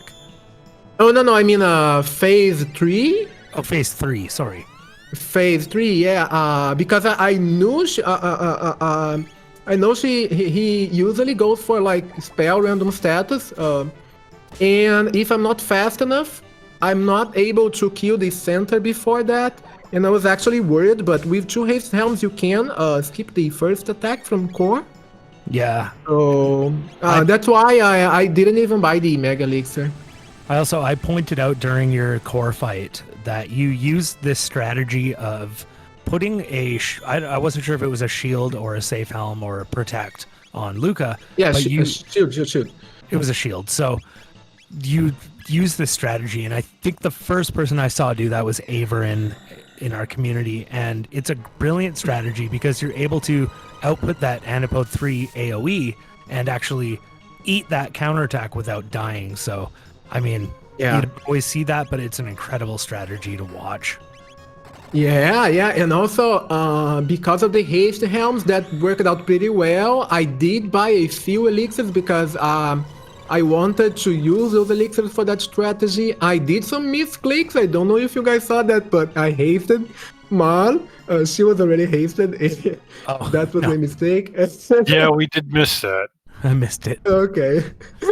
Yeah, I hasted Mal, and what else? So I used the Fire Sword too, I guess. And I did an Antipode 3 when he had his shields up. And that was also bad, but turned out really well by the end. All right, so... But I'm really impressed by the time difference between Magus Castle directly from the start and me going for like a few extra checks. I mean, he did do a fair amount of grinding. I'll say maybe 10 minutes worth. Almost really? 20. Maybe it was almost 20. Neo was paying a little more attention. I mean, I understand, like, he didn't have magic. He didn't want to make any big risks in Magus' castle. But we ended up talking about it, and we thought, maybe if you wait until you get inside Magus Castle, then grind, that might actually be just a better strategy in the future. But where Korenth grinded? He grinded through Desert and Denadoro, I believe. Hekran and Desert. Oh. Yeah. Maybe that explains the time difference. Yeah, and he was giving Magus and Robo all the tech because he knew that he wasn't going to learn magic until after Magus. But he was probably feeling pretty good about it too at the same time because he actually did go get Ayla. She was at Frog's Burrow, but he had Frog with the mass immune, which he wanted to use him against Magus during that fight. So instead of going no magic during the Magus Castle, he kept Frog in. But then after that, he went for the no magic team. Obviously, that's what he's fighting Lavos with right now. And his wipe to flee though just added to it. Though he had a wipe to flee, that was rough. But it's interesting to see that both of you had such a different team. We usually don't see that. So you actually both had completely different teams. Really? Wow. He's got the no magic team right now. Oh. And you guys saw how completely I changed my party? Right. I was like Frog, Chrono, and Magus, and then I was like, no, let's change all that. Yep. Chrono, Male, and Luca. I decided to go with Chrono instead of Frog because of Life and Luminaire and Fire and Ice Sword too, and I was really happy with the Kali Blade, so I was like, okay, let's go. Oh, us and chat knew you were getting rid of Frog. It was pretty easy. Sorry, Frog. I mean, I do remember a seed I played that I used the Frog Flash threat, but not this time. That was a long time ago, though. I was gonna say that your earliest go mode seemed like it was going to be a Black Omen. Indeed. So, I guess my question is, how do you feel about this seed overall? Because look at the tracker. I mean, you almost all had any go mode you wanted. I mean, it's amazing. This seed was very unique because I'm also very unique. How you feel about me telling you where the trigger was? Yeah. I want to know that. Okay. So the trigger was behind Melchior and the Moonstone. Oh, right? Moonstone was at Snail Okay. Stop, right? okay. But the Prism was at Frog's Burrow, so that needed the Hero Medal, and the Hero Medal was at Geno Dome. Oh. Oh. All right, In the so Prism there's someone in chat hoping that runners get a crazy troll seed for the next race. So that begs the question: is there any adversary to me rolling the next seed? Because I roll troll seeds, and you know it. Yeah, either you or Where was the Prism Shard? the Prism Shard was at the Burrow. That was at Hero's Medal. So the Hero's the Hero's Medal was at Geno, and then the Prism Shard was at the Burrow. Oh, I see. Wow. Yeah, That would very be unique interesting seed. too. I mean, yeah. Wow. So the fact that I didn't check Denadoro actually saved me a lot of time. In terms of, I mean, I would have to not say that it much. did. I would have to say it did, but Okay. that could be due to mainly the fact that you got so lucky at Arisdome and Son of Sun. I mean, that easily could not have happened. How many times have you played For a seed? sure. You For do sure, Arisdome for and sure. Son of Sun early because they're quick, but you never find anything you like. In Yes, this, yes. you found the Gate Key and the Dreamstone, and that is so Wow. rare, right? And so rare. Yeah, and thank lucky. thank you for rolling this amazing seed. Yeah, great time. Yeah, the biggest problem is 138.42. you sent us the wrong spoiler. I did post the wrong spoiler at first, but I have a lot of Jets of Time folders going on here, folks. It's a good thing I'm not. I don't know. accountable The to spoiler the you public. posted was kind of interesting. You know, Pennant on Woe? Come on. And what Mount Woe had? Mount Woe This- in this seed had the Thomas, Oh, Thomas Pop. Okay. which had the jerky. So that was just a no-go. Oof. Ooh, GG. GG Well- Korenth. It looks like I'm going to have to roll the next one for you. You both had sub twos, which is exactly what we want to see in these final rounds. Again, this is game one of a 3-game series. Moonblizzard takes it 1-0. It was a very close race. We have Korenth joining us now. GG Korenth. GG Korenth. Great guys. game. GG. Oh my.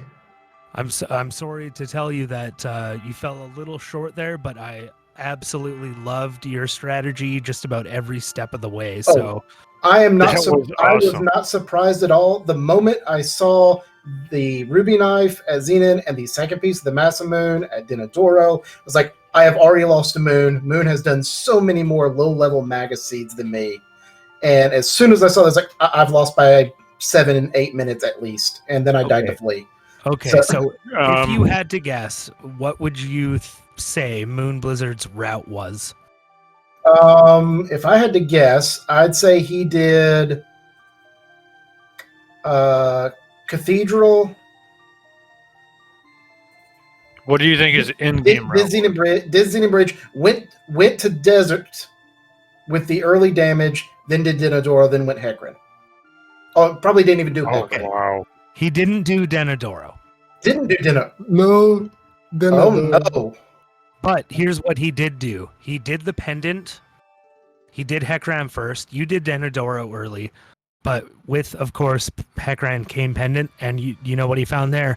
Arisdome had the Gate Key, and Son of Sun had the Dreamstone. Oh, my. Can you believe it? Oh. Can you believe it? But I was on your side so much of the time there. You went for that Magus Castle. Obviously, we don't Oh. always see that, but I still think you made the right choice. And I don't know. Talk a little bit about how excited you were, maybe, for that goal. Oh, I wasn't, because I figured if we both went Magus Castle, Moon's done so many low-level Magus Castle seeds, doing like the Medina Redeem, the 2-player runs and such. It's like, I know that I will overgrind for Magus Castle, and I did, because I ended up having zero trouble with it. It's like, man, I could have said, if I hadn't I should have not gone and grinded in desert, picked up those extra fights, and then Right, I died. we were talking about I that. died to flee because I knew I was going to have to grind later because I know I'm putting Ayla in my party once I get to Black Ocean Palace, and I'm going to have to grind with that, and that was awesome, but man, I can't believe both of them were right there. I'm actually impressed that it was a 17-minute difference with that difference of a route. Yeah. I Yeah, would so say, Bracket like- told me that sorry, Bracket, go on. Go ahead. No, I was just going to say that Bracket told me that you grinded like a lot before Magus Castle. I don't know if that cost you some important time there, maybe? Probably. I didn't grind too much. I went and did the 15 tech point fights in desert, mainly because I felt like I'm going to need some levels, and Yeah, you did Yeah. Hekran and Desert. Yeah, I did Hekran because I had no techs at that point. And I see they're trying to get us to go because they got another race going. But Yes, we're all seeing that now. no, it was good. I'm happy with the route. I would have liked to have grinded a little bit less. And then I overgrinded possibly an Ocean Palace to get Dino Tail. But to know that was the Yeah. route difference, You had a very I'm happy with my smooth- time. You had a very smooth Ocean Palace elevator compared to Moon, who didn't have anything like that. So Yeah. it kept getting close, and he did do one wipe to Lavos 2, but at that point, yeah, you just fallen just a little too far behind. But you know, next seed, I think Silver Neo is gonna roll for you guys, and Please. yeah, that's gonna come up on Saturday. Do you know the kind of seeds I roll, Korenth? It's got to be better than this. No. Oh no. No. Ask Brocky. The last seed I rolled. Well, GG to everyone involved. GG's, everyone. Thank you all. GG. Thanks everyone for watching. GG, everybody. That was great. That was so great to watch. Yeah, GG Moonblizzard, GG Korenth, GG Silver Neo, my partner here in commentary. My name's GG Procky, to you, Brocky. and we had Ralph's X tracking for us. He came in last minute. Make sure you give everyone here some support and join us on Saturday at the same time on SpeedGaming for Game 2 of the finals. And thank you, everybody in chat, for joining us and adding more interest to the entire run. Good night, everyone. Night, guys. Good night, everybody. Bye-bye.